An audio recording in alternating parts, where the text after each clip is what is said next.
Son las 6 de la mañana. Llega la hora de la verdad para pensar y analizar las noticias de Colombia y el mundo. La hora de la verdad en la red de Radio Red RCN con Fernando Londoño Hoyos.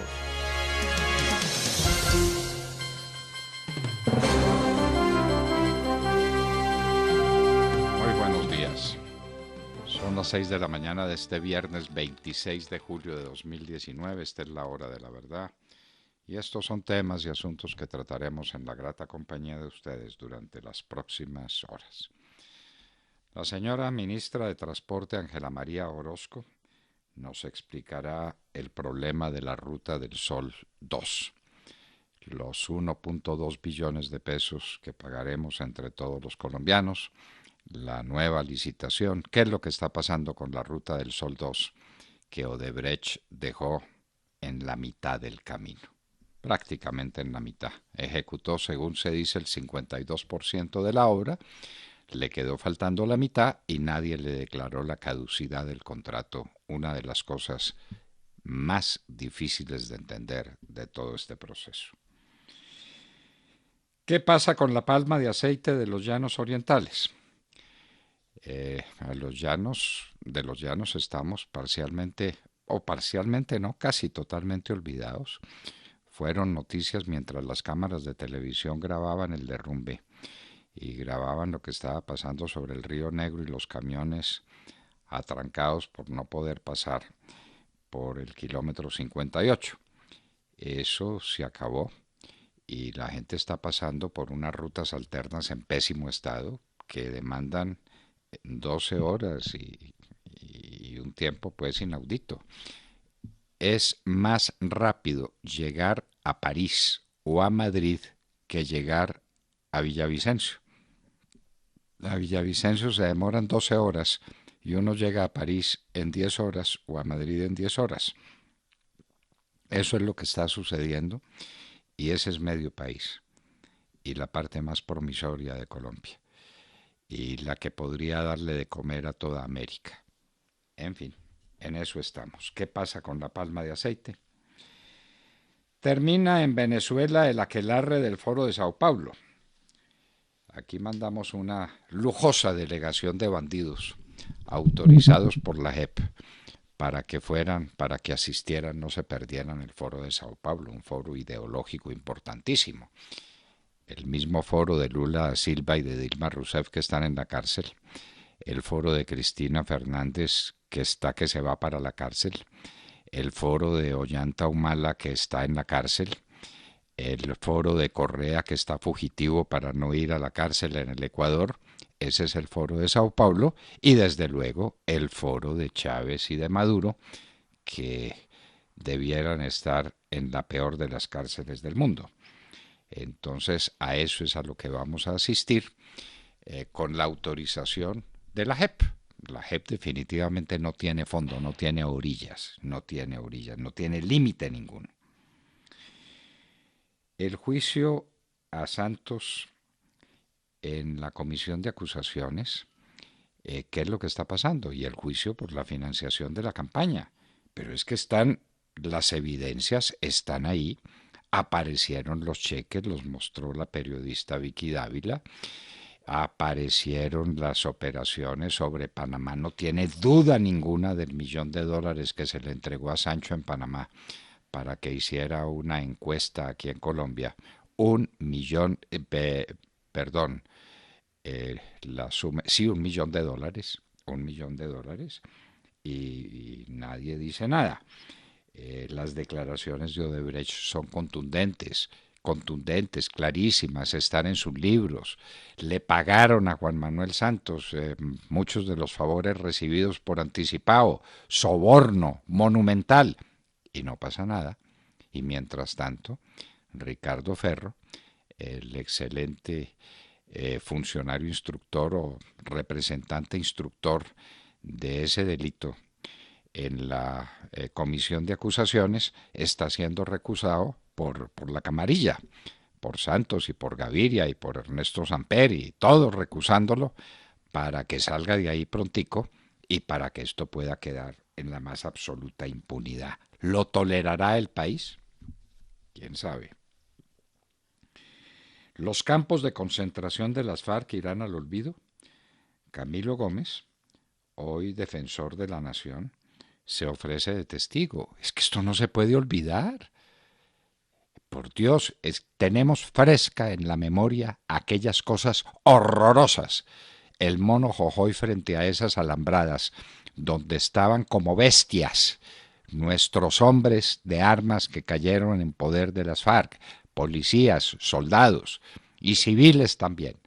Las condiciones de retención de la gente, de secuestro de los colombianos en los llanos orientales, se nos va a olvidar por cuenta de la JEP, por cuenta de la memoria histórica contada por los mamertos de Colombia.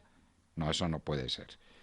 Que por lo menos reciban a Camilo Gómez y que cuente y que recuerde lo que fue aquella atrocidad espantable. En España se cayó Santos, pero recuperaron a Santos, lo revivieron con respiración artificial, a Sánchez.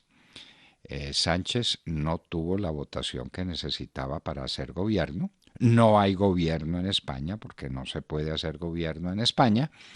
Y entonces el rey le da un respiro y le da otra oportunidad hasta septiembre para que haga gobierno. Y mientras tanto, la pobre España no tiene quien la gobierne. 200 años después de la batalla del Pantano de Vargas, otro boyacense se cubre de gloria, esta vez en las carreteras de Europa. Fue Nairo Quintana el ganador de una etapa memorable ayer, demostrando que no estaba acabado como todos creíamos que estaba acabado. Ayer resucitó. Vamos a ver hoy qué sucede. Egan Bernal, otro héroe. Bueno, y esto fue 200 años después de la batalla culminante de la Guerra de la Independencia, por lo que somos supuestamente libres e independientes. Nacimos como país hace 200 años. La celebración no pudo ser más mediocre, más mediocre. La honró con su presencia la señora vicepresidenta de la República. Ella fue allá hasta Paipa y me imagino que presentó una ofrenda floral ante el monumento a los lanceros de Rondón y nada, no hay una obra, no hay un recuerdo, no hay nada. Y lo mismo va a hacer con los 200 años de la batalla de Boyacá. Cero, cero. Al país se le olvidaron los 200 años, porque pues en este mundo digital de la economía naranja, ¿qué importa 200 años de nuestra independencia? Nuestra historia como que no existe dentro de esos parámetros modernistas. En Medellín se inaugura el próximo 15 de agosto el túnel de Oriente, el que no querían dejar construir, el que mantuvieron detenido durante mucho tiempo con los pretextos más fútiles, con las declaraciones más ridículas, se opusieron y finalmente, por el tesón de los antioqueños y de los medellinenses, porque son cabeciduros, no se dejaron ganar por la gente de aquí de Bogotá, que estaba empeñada en que no hubiera túnel de Oriente.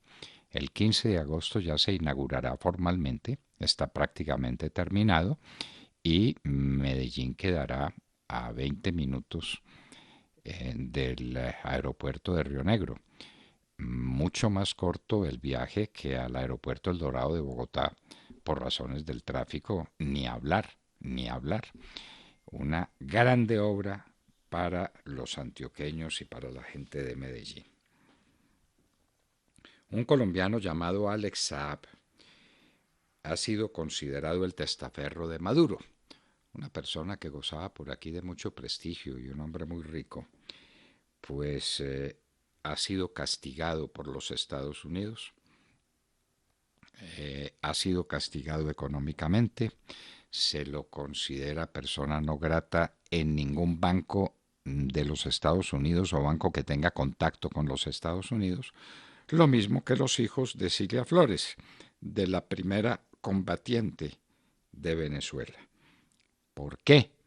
Por irregularidades, como las pintan, como las cuentan, asquerosas en el manejo de las famosas bolsas CLAP, la poca comida que le dan a los venezolanos, especialmente a los amigos del régimen, porque los demás se mueren de hambre o verán cómo sobreviven. De manera pues que esa noticia tenemos de un compatriota nuestro, Alex Saab. El crimen de la niña Agua, la niña de 10 o 12 años, esta criaturita que se llevaron algunos salvajes que la violaron y que la mataron. Eso nos hace reflexionar una y otra vez en qué clase de sociedad vivimos, cómo podemos sobrevivir los colombianos con monstruos así.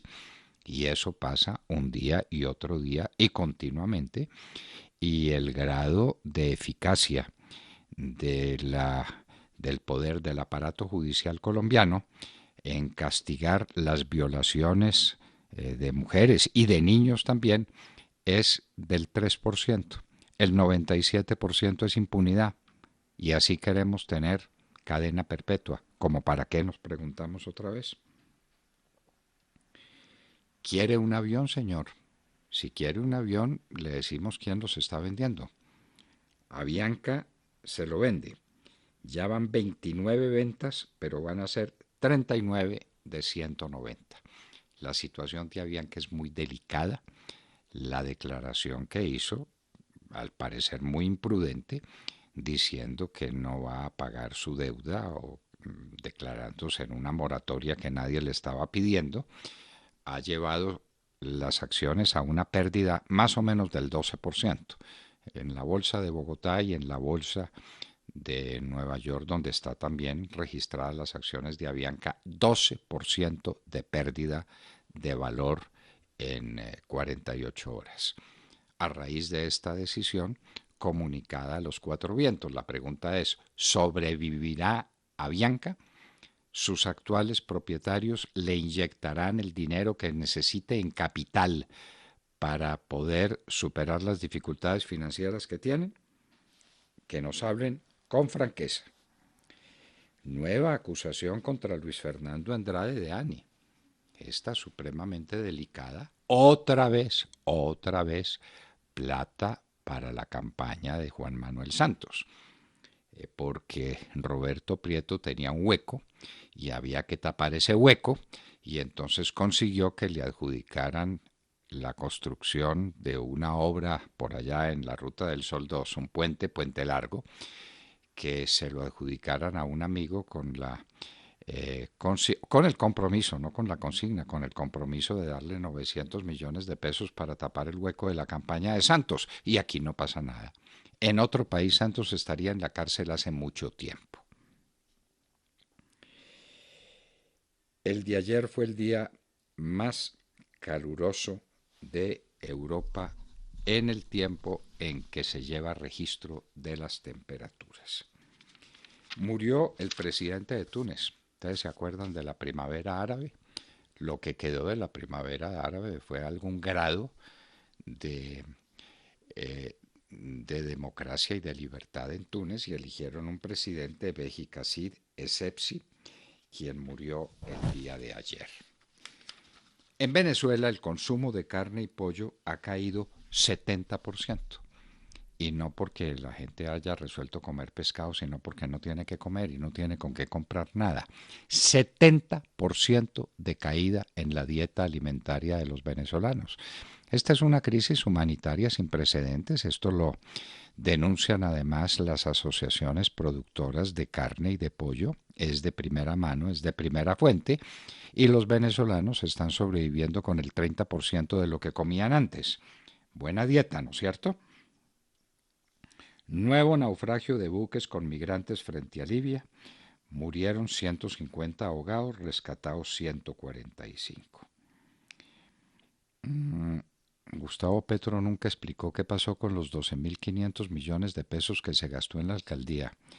Dice que para beneficiar a 7.000 campesinos de las zonas rurales de Bogotá. Bogotá tiene una zona rural donde hay campesinos.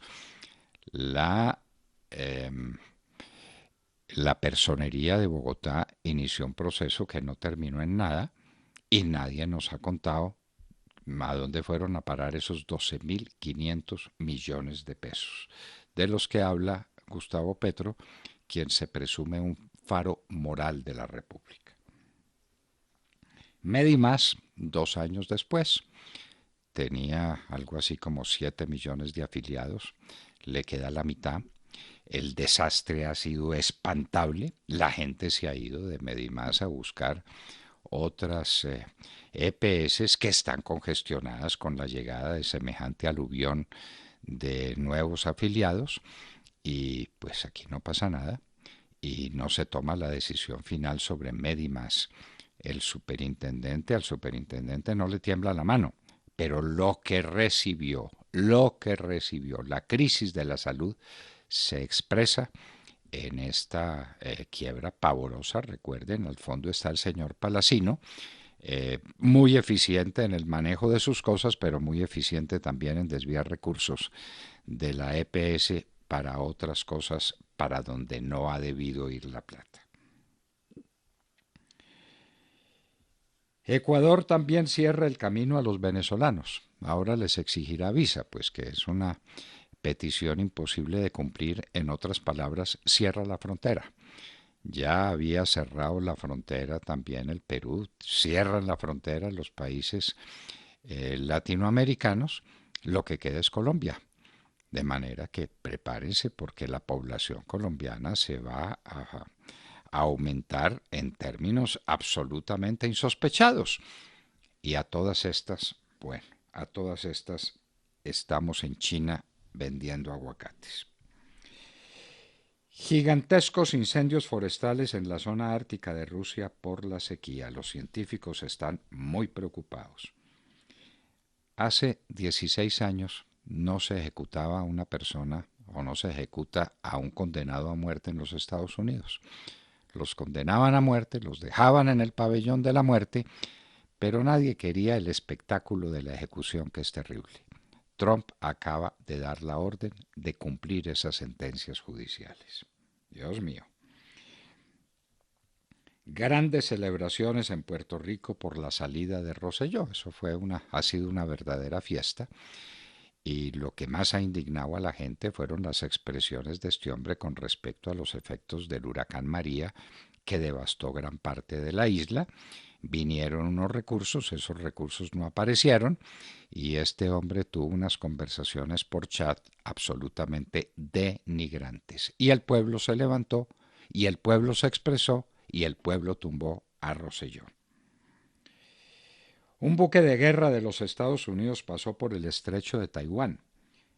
Taiwán, la isla que se llamó de Formosa, que se separó de la China, que tiene un desarrollo económico sencillamente fantástico, fabuloso, hace mucho tiempo, y la China siempre ha dicho que es parte de su territorio y que lo va a recuperar y que tendrá que reprimir los intentos independentistas. Taiwán es independiente de la China hace 60 años. Intentos independentistas. ¿Para dónde irá eso? Dicen que el presidente de la Cámara tiene 6 investigaciones penales en la Corte Suprema de Justicia. Otros dicen que no son 6, sino 4. Uno se pregunta, ¿esto es posible? Una persona con 4 investigaciones criminales por parte de la Corte Suprema de Justicia, porque una de dos, o la Corte definitivamente es una corte de bandidos que investiga sin razón y que está actuando de manera prevaricadora a gran escala, o el señor Cuenca no podía ser un candidato a la presidencia de la Cámara de Representantes, pues lo es. Y la discusión es si tiene 4 o 6 investigaciones penales iniciadas en la Corte Suprema de Justicia. Y en Hoy en la Historia recordaremos un poco, no más que un poco, del pensamiento político del libertador Simón Bolívar, expresado en su manifiesto a los cartageneros en diciembre de 1812. ¿Recuerdan ustedes el "Yo soy granadinos, un hijo de la infeliz Caracas"? Bueno, vamos a analizar un poco para que ustedes sepan cuál es el pensamiento del más grande pensador político que produjo América, Simón Bolívar. De todo esto y de mucho más hablaremos con ustedes en las próximas horas en la Hora de la Verdad. Y los invitamos a seguirnos a través de la señal de audio en alta calidad en TuneIn, en donde nos encuentran como La Hora de la Verdad. Asimismo, los invitamos a sintonizarnos en los diales 710 AM en Medellín, 1200 AM en Cali y 970 AM en Bogotá. Y recuerden que estamos presentes en nuestra cuenta de Twitter, @Hora de la Verdad. A través de esta cuenta pueden seguir el minuto a minuto de nuestras emisiones. Los invitamos también a seguir nuestra transmisión a través de Facebook Live, con nuestra señal en vivo y todo el contenido de nuestras emisiones que está disponible en nuestro canal en YouTube. Tenemos también nueva cuenta en Instagram. Ahí estamos también compartiendo historias, videos, imágenes y todos los acontecimientos del país. Síganos en @La Hora de la Verdad oficial.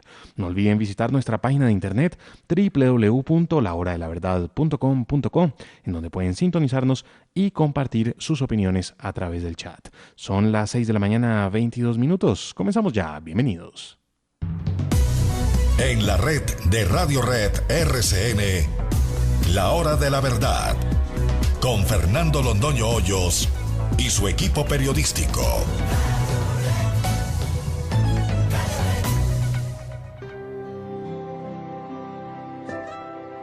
Para todos nuestros oyentes, pues saludamos la mañana y cerramos esta semana concentrados en la información revelada ayer por nuestros colegas de Caracol Radio sobre los bienes de las FARC y qué terminó de pasar con ellos.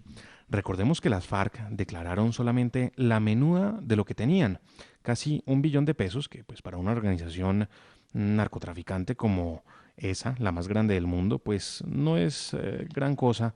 1 billón de pesos. Más exactamente declararon 964.151 mil millones de pesos, casi 1 billón de pesos, que hay que decirlo, incluía hasta exprimidores de naranja, traperos y cirugías estéticas, siendo esa pues toda una farsa.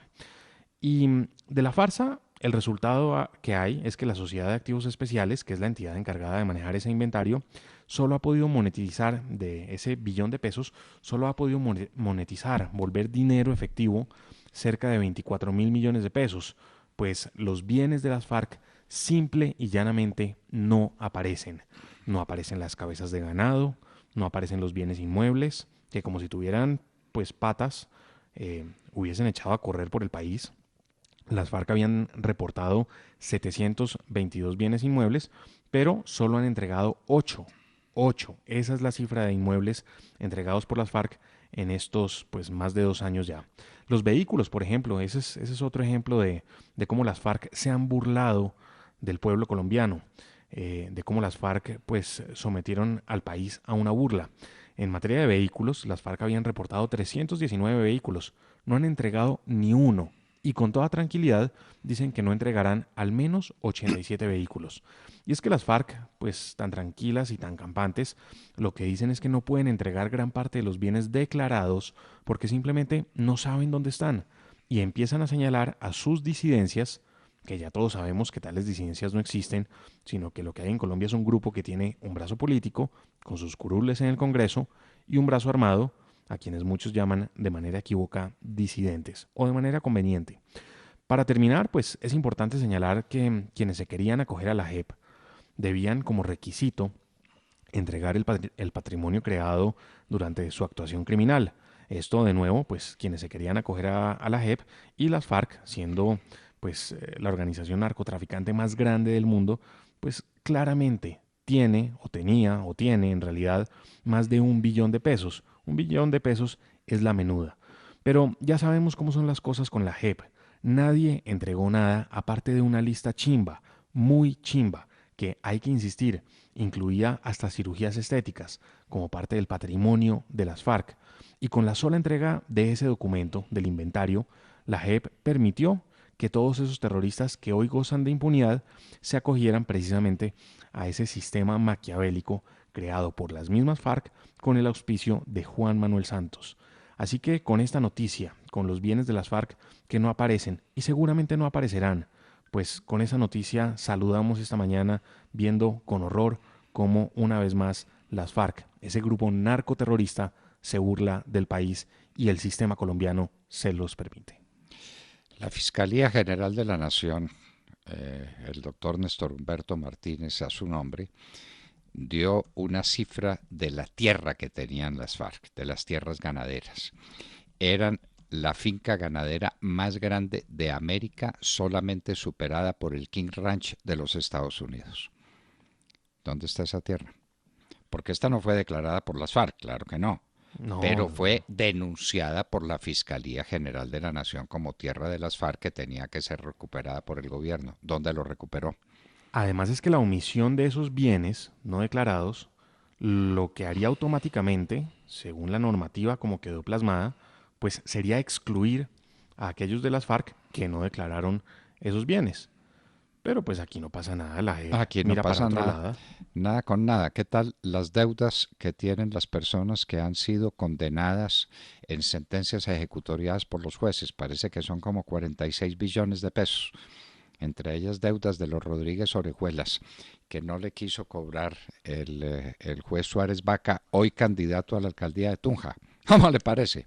Y ¿Cómo nadie le las parece? cobra, nadie las cobra, Bueno, nadie, por nadie eso, cobra esas deudas, nadie preocupa. en ese caso, la deuda, una sentencia de la Corte Suprema de Justicia tenía un valor pecuniario de 150.000 millones de pesos de aquella época. De aquella época.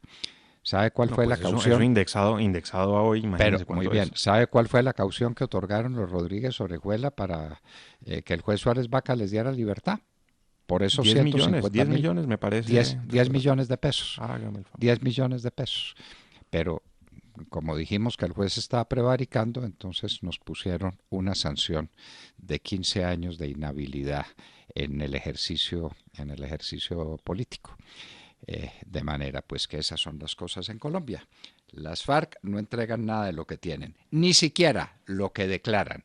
Esto es un escándalo, lo que nos cuenta Sergio Gel. Y los condenados por las cortes, por los jueces de Colombia, no pagan las multas, no pagan las condenas económicas, pero sí recobran la libertad. Vaya, vaya, vaya. Qué maravilla. Tania López. Buenos días, doctor Fernando, compañeros de la mesa y queridos oyentes. Hay una crisis que involucra la salud nuevamente. Se trata de Medimás, una de las sucesoras de Saludcop, que está pasando uno de sus peores momentos.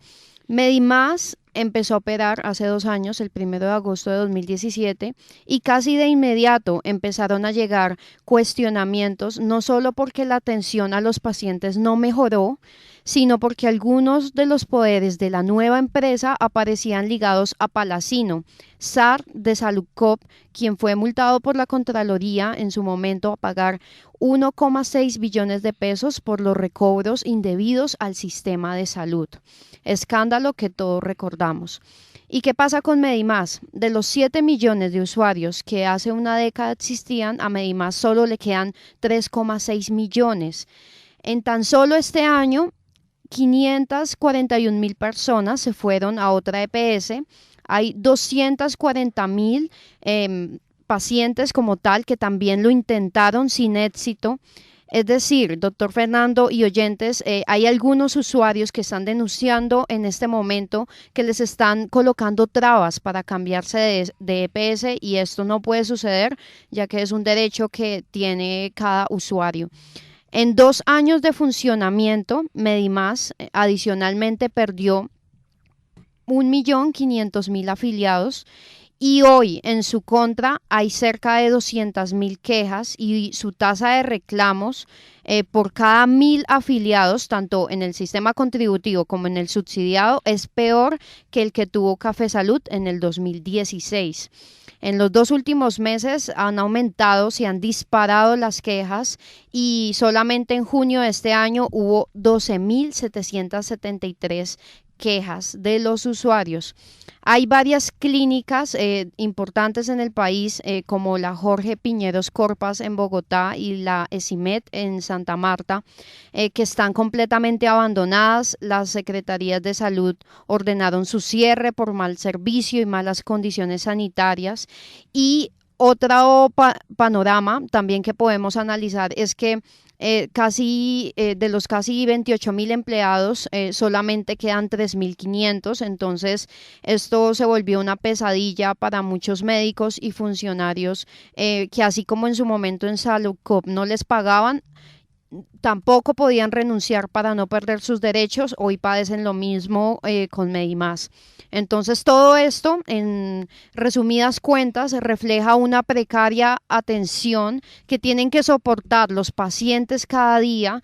Por ejemplo, en Santa Marta no hay medicamentos, no hay razón de cuánto llegarán. En Medellín, Medimás no les cumple a los usuarios ni siquiera con las tutelas, y en Cali hay pacientes esperando por años que les autoricen cirugías. Entonces, como casi siempre, la salud se encuentra en estados y en cuidados intensivos, mientras que los pacientes no tienen acceso a una salud digna y eficaz. Por otro lado, hay en curso varias demandas millonarias contra el Estado que suman la cifra exorbitante de 2,5 billones de pesos. Esta es la realidad y esto es lo que queremos dejarle el día de hoy en la hora de la verdad. Esto a propósito de que se están cumpliendo 2 años de la intervención en Medimás. ¿Y qué pasó con esa intervención? ¿Y dónde estamos? ¿Y para dónde vamos con 3,5 millones de personas que todavía dependen en el más preciado de sus bienes, en su salud? Dependen de Medimás. Bueno, eso es lo que tenemos. De Mar Córdoba. Doctor Fernando, compañeros de la mesa, oyentes de la hora de la verdad, muy buenos días. No hay la menor duda de que el proceso en contra de Juan Manuel Santos por recibir dinero de Odebrecht para su campaña de reelección en 2014 es la gran oportunidad que tendrá el país de juzgar a este expresidente que se la jugó por las FARC en 8 años de gobierno, donde lo que le queda para mostrar es su intriga para evitar que avance la investigación en su contra en la Comisión de Acusaciones de la Cámara de Representantes. Hoy Santos tiene a 3 de sus grandes amigos en la cárcel, uno de ellos el exdirector de la ANI, Luis Fernando Andrade, el otro Roberto Prieto y el famosísimo Ñoño Elías, el gran elector, quien reveló que a la campaña de Santos entró plata de Odebrecht y de todas partes. Muestra de estas verdades que hoy salen a la palestra pública son las declaraciones que entregó precisamente Ñoño Elías ante la Corte Suprema de Justicia, donde admitió la entrada de plata de Odebrecht. Si el proyecto salía, ellos me ayudaban. Acaba usted de decir, usted recibió algo a cambio de lo que usted pretendía ayudarles a ellos. Claro, eso fue lo que reconocí en el allanamiento de cargos. Un tráfico de influencias y un cohecho. Lo recibí porque hice una diligencia que consistió en varias comidas en mi apartamento con el doctor Andrade, donde le senté al doctor Eleberto Martorelli, y unos recursos que ellos dieron para campaña, que fueron invertidos en mi campaña, en campaña del presidente, en ese entonces en la reelección del presidente, y en elecciones de 2015. Simplemente los recursos que recibí era para invertirse en la campaña, porque ellos dijeron que le estaban ayudando a grupos políticos a salir al Congreso y a la presidencia. Mermelada por toda la tostada y plata de Odebrecht por todas partes. Pero por ahora les cuento que aunque el caso Santos Odebrecht está en la Comisión de Acusaciones y fue asumido en gran parte por el representante de la Cámara Ricardo Ferro del Centro Democrático, la próxima será una semana definitiva para la suerte de la investigación previa que se adelanta en esa comisión. Lo primero que deberá pasar es que se debe adelantar el proceso de elección de la nueva mesa directiva, y es aquí donde quiero que hagamos mucho énfasis, la cual sería presidida, según las cuentas que hay por ahora, por el representante de la Cámara del Partido de la U, John Jairo Cárdenas, uno de los congresistas más cercanos al expresidente Juan Manuel Santos, tanto así que trabajó con Santos cuando éste se desempeñó como ministro de Hacienda y trabajó con él por allá en el año 2002. Será Cárdenas quien entre a reemplazar a Ferro, quien desde mayo pasado asumió la investigación previa al expresidente de la República por el tema de esa irregular financiación. Cárdenas, de ser elegido como todo parece indicar, deberá poner como primer punto de discusión la recusación que hay en contra del representante Ferro por parte de Juan Manuel Santos, quien, por intermedio de su abogado Alfonso Portela, lo calificó como su enemigo, motivo por el cual pide que se separe de la investigación. Motivación que consideramos desde la hora de la verdad infundada, pues Ferro, en otros procesos, por lo menos 9 de ellos, se ha pronunciado en derecho con decisiones que resultaron favorables a Juan Manuel Santos. Aunque en la comisión de acusaciones circula la teoría que indica de manera equivocada que sus decisiones y votos en los procesos son inviolables, habrá que recordarles a los señores de la comisión que esa función que ejercen es judicial y no política, por lo que es una acusación formal. Así las cosas, las actuaciones de los representantes, en este caso de ser motivadas políticamente y no en derecho, darían para una serie de investigaciones por prevaricato. Según datos preliminares, los que estarían de acuerdo con recusar a Ferro son los partidos Liberal, Cambio Radical, la U, quienes suman 8 votos en la comisión. No aceptarían claramente esa recusación, serían los de Centro Democrático, Partido Conservador, mientras que aún no se sabe qué va a pasar con Alianza Verde, que no ha dado su concepto sobre el tema. Este escándalo, doctor Fernando, un poquito o igual de grande al famoso proceso 8000. Muy bien. Y obviamente el que se va a posesionar, íntimo amigo de Santos, ese no se declara impedido, pero sí recusan a Ricardo Ferro, que no conoció a Santos. Muy bien, o lo ha tratado en 2 oportunidades de lejos, nada que ver con él y ninguna señal de enemistad.